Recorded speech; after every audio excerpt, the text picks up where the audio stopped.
Zvinominyadzisa zvadaitirwa nevana vepaUZ. Havano vantu valikisa 6 step iyo vachiacta pono. Tisati tienderera mberi, subscribe to my YouTube channel and turn on the notification bell. Kuitira patichakupai uma utakumanja. Mukwanise kunge mwechiyosangana nawo nenguva. Uye musikana noandi aka nevideo ralika achiita kuta zvinonyadzisa kana kutaura. Asi chikumbiro ndechekuti wese anenge achida video ngauye comment section wote video nenhamba uisarise nenhamba change tichipai link rekuti mukwanise kunge muchizvionera.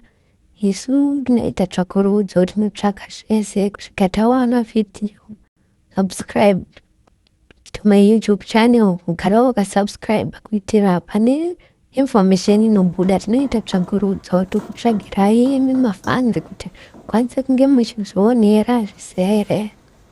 Zvakatyamadza mari yese yeZimbabwe zvinoitwa nevana vadiki, vana vachechechechi vakadai kuita zvinhu zvinokatyamadza zvinonyadzisa. Zvisatomboonekwa ndo zvinhu zvavari kuita. Vana havachanyari, havachina matyira. Vakuita zvinhu zvinogara zvakadaro paZimbabwe. Tinotenda vese vachaona video iri, share, subscribe and like. Kuitira kuti tirambe tichitsigirai muchitisigirawo zvichikupai kutakumanja.